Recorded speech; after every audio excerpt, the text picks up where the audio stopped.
ہمارے غریب طبقے کو سپورٹ کے لیے وہ کھانے پینے کے اشیاء پہ ہونے چاہیے، اور خاص طور پہ آٹے کا جو مسئلہ بن چکا ہے پاکستان میں، جی ایک طرح سے پرابلم نمبر 1، نہ صرف اس کی قیمتیں آسمان تک پہنچی ہیں مگر اس کی اویلیبلٹی بھی بہت کم ہو چکی ہے۔ حکومت کی 100% اس وقت کوشش ہونی چاہیے کہ کھانے پینے کے اشیاء کی قیمتیں اور اویلیبلٹی مناسب لیول پہ رہے۔ یہ بہت اہم ہے، لوگوں کے گھروں میں بچے اور بزرگ وغیرہ جو ہیں ان کی ڈائٹ میں کمی آ رہی ہے، لوگ بے پناہ پریشان ہیں۔ یقیناً آپ کو یہ پہلے کرنا چاہیے، اور اس کے بعد میں آپ اگر دوسری طرح کے ریلیف دینا چاہتے ہیں اور ایڈیشنل ریونیوز آپ مناسب پروگریسو طریقے سے جنریٹ کر پا سکتے ہیں تو پھر ٹھیک ہے، مگر اس وقت کھانے پینے کے اشیاء پہ رجحان بہت اہم اور ضروری ہے۔ ڈاکٹر صاحب آخری سوال آپ سے، آپ خود بھی 2-3 IMF پروگرام نیگوشیٹ کر چکے ہیں، فائنانس منسٹر رہ چکے ہیں، بہت بڑے اکانومسٹ ہیں آپ، موجودہ جو صورتحال ہے کیا یہ حد سے زیادہ گمبھیر ہو چکی ہے، یا آپ سمجھتے ہیں کہ جو ابھی PDM کی گورنمنٹ ہے یہ نکال لے گی ملک کو اس بحران سے؟ دیکھیے میں آپ کو یہ بتا دوں کہ ایک مرتبہ پہلے بھی پاکستان کو بڑے سخت مشکلات سے گزرنا پڑا تھا، اور وہ تھا جب ہم نے بم پھوڑا تھا جی 1998 میں، آپ کو شاید یاد ہو۔ اس وقت دیکھیے فرق یہ تھا کہ سیاسی لیول پر ایک نہایت جسے کہتے ہیں طاقتور اور ایک لحاظ سے قابل حکومت تھی نواز شریف صاحب کی 2/3 اکثریت کے ساتھ، جی، اور ڈیسیشنز بڑے سلیقے سے اور سخت لیے گئے، اور ہم اللہ کا شکر ہے کہ سپورٹ ہمیں فوراً ملا سعودی عربیہ، کویت، چائنا وغیرہ سے، اور ہم نکل آئے۔ اس کی ایک بہت بڑی وجہ یہ تھی کہ پولیٹیکل جسے کہتے ہیں کہ کلیئرٹی تھی اور اسٹرینتھ موجود تھا۔ اس مرتبہ یہ جو with all due respects اگر میں ایک انگریزی لفظ استعمال کروں، chaos جو ہے پولیٹیکلی، یہ نہایت پریشان کن اور نقصان دہ ہے۔ اب وقت آ گیا، جس طرح پرائم منسٹر صاحب نے اپنی گولڈن جوبلی کی اسپیچ میں سینٹ میں پچھلے دنوں جو تقریر کی ہے اس میں he has reached out to the opposition۔ یہ وقت آ گیا ہے کہ سب بیٹھیں اور ملک کے حالات کو سنبھالنے کی کوشش کریں، ایک top priority national action economic plan لے آئیں۔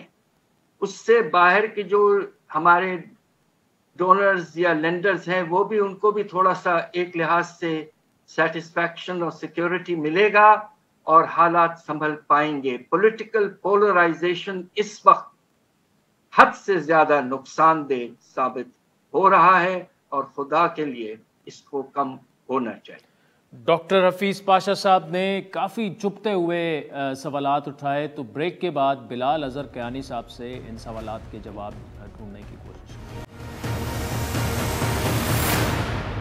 ویلکم بیک ناظرین، بریک سے پہلے حفیظ پاشا صاحب کو تفصیلاً آپ نے سنا۔ اس وقت وزیر اعظم شہباز شریف کے کوارڈینیٹر برائے اکنامک افیئرز اور انرجی بلال اظہر کیانی صاحب ہمارے ساتھ موجود ہیں۔ بلال صاحب بہت شکریہ۔ یہ جو آپ نے 100 روپے فی لیٹر کم کر دیا ہے، have you worked it out کہ کتنی 800 سی سی سے نیچے گاڑیاں ہیں، کتنے موٹر سائیکل ہیں، رکشاز ہیں، کیا طریقہ کار اس کا کیا ہوگا؟ کیونکہ ورکیبل نہیں لگ رہا یہ پلان ٹو بی آنیسٹ۔ جی دیکھیے، میں بسم اللہ الرحمن الرحیم، firstly thank you for having me on your show. Adil sahab, جس طرح مصدق ملک صاحب نے بھی آج پریس کانفرنس کی، تو اس کی موڈیلٹیز یقیناً بیسڈ آن جو ہمارا کنزمپشن پیٹرن ہے، جو ڈیٹا اویلیبل ہے، اس کی بنیاد پہ یہ ورکنگ کی گئی ہے، اور مقصد یہی ہے کہ یہ جو سبسڈی دی جائے اس میں جو ہمارے کمزور طبقات ہیں، جو آپ کی موٹر بائکس، رکشا اور 800 سی سی سے نیچے گاڑیوں والے استعمال کرنے والے ہیں، ان کو کراس سبسڈائز کیا جائے، اور امیر جو ہیں وہ یہ برڈن اٹھائیں، اور جو آپ کے ہیویئر وہیکلز کے یوزرز ہیں وہ یہ برڈن اٹھائیں، اور اس میں کوئی بھی گورنمنٹ سبسڈی نہ استعمال ہو۔ تو ورکنگ یقیناً کی گئی ہے، میں آپ کی بات سے اتفاق کرتا ہوں کہ اس کی امپلیمنٹیشن آسان نہیں ہوگی، مگر یہ پھر بھی گورنمنٹ نے سوچ سمجھ کے ڈیٹا دیکھ کے یہ کیا ہے، اور انشاءاللہ اس وقت کی ضرورت ہے، اس کو یقیناً امپلیمنٹ کریں گے، اگر کوئی ٹیتھنگ ایشوز آئے بھی تو اس کو گورنمنٹ ریزالو کرے گی، مگر گورنمنٹ کمیٹڈ ہے کہ اس پروگرام کو امپلیمنٹ کرے تاکہ ہمارے جو کمزور طبقات ہیں ان کو آسانی فراہم ہو۔ لیکن اس میں بلال صاحب یہ ہے نا کہ 800 سی سی سے اوپر جس کی بھی گاڑی ہے تو وہ تو سیلریڈ کلاس بھی ہیں پورا، تو ان پر آلریڈی اتنا بوجھ ہے، یہ تو مزید بوجھ ان پر ڈالنا، مطلب ایک بندے کے پاس لینڈ کروزر ہے، ایک کے پاس 1000 سی سی گاڑی ہے اور وہ اس کی 50,000 روپے تنخواہ ہے، تو یہ تو کچھ ایسا مکسچر سا بن گیا کہ ہاں جی، but it's a difficult situation جی۔ تو اس میں آپ یہ بھی دیکھیں کہ جو پھر موٹر بائک یا رکشے والے ہیں ان کے لیے تو اور بھی زیادہ مشکلات ہیں نا جی۔ So it's a difficult position to be in, but اس ٹائم پہ جو بھی حکومت کر سکتی ہے اس میں یہ کر رہی ہے۔ آپ نے دیکھا پہ چند دن قبل سستا یہ آٹا اسکیم بھی گورنمنٹ نے اناؤنس کی کہ وہ فری آٹا رمضان میں جو مستحق افراد ہیں ان میں ان کو ڈسٹریبیوٹ کرے گی۔ اسی طرح اس موجودہ آئی ایم ایف نیگوسیشن کے دوران بھی جب سپلیمنٹری فائنانس بل اور دیگر سٹیپس اٹھائیں آئی ایم ایف پروگرام کو پائے تکمیل تک پہنچانے کے لیے، اس کے ساتھ ساتھ جو آپ کی بسپ کی بینظیر انکم سپورٹ پروگرام کی جو انویلپ ہے اس کو 360 ارب سے 400 ارب بھی کیا گیا۔ تو حکومت خواہ وہ پیٹرول ہو، خواہ وہ بینظیر انکم سپورٹ پروگرام ہو، خواہ وہ آٹا ہو، جہاں پہ بھی ہماری لوور انکم کلاسز جو ہمارے مستحق افراد ہیں جو کمزور طبقات ہیں ان کو ان مشکل حالات میں بھی جہاں پہ آسانی فراہم کر سکتی ہے اپنی فزیکل چیلنجز کو میٹ کرتے ہوئے، ایکسٹرنل اکاؤنٹ کے چیلنجز کو میٹ کرتے ہوئے، وہ حکومت پوری کوشش کر رہی ہے۔ اچھا، جو حفیظ پاشا صاحب نے سوال اٹھایا وہ یہ کہ مطلب میری بھی 2-3 اکانومسٹ سے بھی بات ہوئی، وہ یہی کہہ رہے ہیں کہ یار یہ ورکیبل نہیں لگ رہا یہ پلان۔ حفیظ پاشا صاحب یہ کہتے ہیں کہ بجائے اس کے فوڈ انفلیشن جو ہے وہ کہاں تک پہنچ چکی ہے، تو اشیاء خورد نوش پہ انہیں زیادہ، جس طرح آپ نے آٹے کی بات کی، وہ بہتر یہی ہوتا کہ اس طرف آپ کرتے، کیونکہ دیکھیں نا اگر چھوٹی گاڑی لے کے بندہ چلا جاتا ہے، اور پاکستان میں تو یہ چیزیں کرنا کوئی مشکل کام نہیں ہے، اب وہ 600 سی سی کی گاڑی وہ فل کرا دیں گے پمپ آؤٹ کر کے اور پھر لینڈ کروزر میں ڈلوا دیں گے، یہ مطلب ورک اراؤنڈ تو جی ورک اراؤنڈ تو ہر چیز کے ہوتے ہیں، ہم نے دیکھا ہے، مگر حکومت پوری کوشش کری ہے کہ جس طرح کہ حفیظ پاشا صاحب نے بالکل صحیح کہا کہ جو اسینشل کھانے کی اشیاء ہیں اس پہ ہونا چاہیے توجہ، اور اسی وجہ سے آٹا اسکیم دی، مگر آٹے کے اوپر ریلیف فراہم کرنا عوام کو یا پیٹرول کے اوپر یہ میوچولی ایکسکلوسیو چیزیں نہیں ہیں، تو حکومت کوشش کر رہی ہے کہ ان سب چیزوں کے اندر جہاں جس حد تک ممکن ہو وہ فراہم کریں، اور اسی لیے یہ دونوں اسکیمز پچھلے دنوں میں اناؤنس کی گئی ہیں۔ سٹاف لیول کا ایگریمنٹ جو ہے وہ دور دور تک ابھی بھی نظر نہیں آ رہا، بار بار ہمیں بتایا گیا اس ہفتے ہو جائے گا، اس ہفتے ہو جائے گا، اب تو بڑا کلیئر کٹ آ گیا کہ جی جو میوچول ڈونرز ہیں، جو ہمارے دوست ممالک ہیں، وہ شورٹی نہیں دے رہے۔ سعودی فارن منسٹر کا جو سٹیٹمنٹ تھی تقریباً 1.5-2 مہینے پہلے، وہ بھی بڑی کلیئر تھی، اب کیا ہرڈل اس میں کیا ہے؟ جی دیکھیے، سٹاف لیول اگریمنٹ میں زیادہ تر سٹیپس آپ نے دیکھے لے لیے گئے۔ 9 فروری کو آئی ایم ایف کمیشن یہاں سے وزٹ اپنا کمپلیٹ کر کے گیا تھا، ان کے وزٹ کے بعد دیگر سٹیپس لیے گئے تھے، جس میں سپلیمنٹری فائنانس بل بھی تھا، گیس اور الیکٹرسٹی ٹیرفس کی ریویژن تھی، اور دیگر اور سٹیپس تھے، تو وہ سارے لے لیے گئے ہیں۔ دیکھیے، ایک ٹرسٹ ڈیفیسٹ ہے ریاست پاکستان اور آئی ایم ایف کے درمیان جو کم کیا گیا ہے۔ پی ٹی آئی حکومت کے وقت میں یہ بنایا گیا تھا ٹرسٹ ڈیفیسٹ، جب ایک وعدے کر کے وعدہ خلافی کی گئی آئی ایم ایف کو کانفیڈنس میں لیے بغیر، جب انہوں نے ریورس کیا پی ٹی آئی کی حکومت نے سٹیپس، اور آئی ایم ایف کو ٹی وی سے پتہ چلا تو یقیناً اسے دھچکا لگا، اور اس کے بعد اس کا کانسیکوینس یہ رہا ہے کہ اس چیز کے باوجود کہ موجودہ حکومت نے آ کے پروگرام بھی ریوائیو کیا، ان کو واپس میز پہ لائے اور الحمدللہ چیزیں بیلنس کر کے ڈیفالٹ اوارٹ کیا، مگر ابھی بھی جس لیول کی ایشورنسز پہلے ریکوائرڈ ہوتی تھیں آئی ایم ایف کے پروگرام میں سٹاف لیول اگریمنٹ ریچ کرنے کے لیے، وہ اب تھریش ہولڈ جو ہے آپ کہہ لیں کہ بڑھ گیا ہے، ان دا سینس کہ اب وہ بہت چیزیں ایسی ہوتی تھی جو پہلے آپ سٹاف لیول اگریمنٹ سے پہلے وعدہ کرتے تھے، کچھ چیزیں امپلیمنٹ کرتے تھے، کچھ چیزیں بورڈ کے اپروول سے پہلے ہونی وہ مان جاتے تھے، کچھ چیزیں بورڈ اپروول کے بعد بھی ٹائم لائنس کے ساتھ ہوتی تھی۔ اس دفعہ امپلیمنٹیشن پہ زیادہ زور ہے، مگر دیکھیے بنیادی طور پہ میجر چیزیں ہو گئی ہیں، کچھ موڈالٹیز ورک آؤٹ ہو رہی ہیں۔ گورنمنٹ آف پاکستان کی دیگر آرمز، خواہ وہ فائنانس ڈویژن ہو، اسٹیٹ بینک ہو، ایف بی آر ہو، وہ روزانہ کی بنیاد پہ ورچولی آئی ایم ایف کے ساتھ کنیکٹڈ ہیں، اور it's just a case of working out the modalities. انشاءاللہ سٹاف لیول اگریمنٹ بھی جلد اناؤنس ہوگی، اس کے بعد انشاءاللہ ہم ایکسپیکٹ کریں کہ آئی ایم ایف کا بورڈ اپروول بھی ہوگا اور ٹرانچ انشاءاللہ ریلیز ہوگی۔ نہیں، لیکن بلال صاحب دیکھیں، اصل جو معاملہ ہے نا وہ سعودی عرب نے ابھی تک ایشورنس نہیں دی ہے، ہم یہ تو نہیں کہہ سکتے، اور پاشا صاحب نے بھی یہی کہا کہ ڈیفالٹ جو ہے وہ ابھی تک ٹلا نہیں ہے، ایورٹ نہیں ہوا، تو we are still in the same situation, implementation بھی ہو گئی۔ اصل جو سوال گورنمنٹ سے یہی بن رہا ہے کہ کریں گے کیا؟ جی دیکھیے، آئی ایم ایف کے ساتھ ایک ڈسکشن علیحدہ چل رہی ہے، فرینڈلی ممالک جس میں سعودی عرب بھی ہے، یونائٹڈ عرب ایمریٹس بھی ہیں، اور اور دیگر ممالک ہیں ان کے ساتھ ایک سیپریٹ انڈیپینڈنٹ ڈسکشنز چل رہی ہیں. جو سعودی فائنانس منسٹر نے بات کی ہے کہ وہ ریفارم سے ٹائڈ ہوگی, وہ ایک ریزنیبل بات ہے. ہم تو ریفارمز انڈر ٹیک کر رہے ہیں, ایک IMF پروگرام کے انڈر بھی کر رہے ہیں, مگر ادروائز بھی ہماری حکومت کمیٹڈ ہے وہ سارے ریفارمز کرنے کے لیے جس سے ہماری فائنینشیل ہیلتھ بہتر ہو, سسٹینیبل ہو, خواہ وہ فسکل ڈیفیسٹ ہو, خواہ وہ ہمارا کرنٹ اکاؤنٹ ڈیفیسٹ ہو, ہماری فارن ایکسچینج ریزروز کی پوزیشن ہو. تو یہ سب چیزوں پہ حکومت فوکسڈ ہے. تو یہ اگر کہیں پری ریکویزٹ ہو بھی تو حکومت اس کو ادروائز فلفل کر رہی ہے.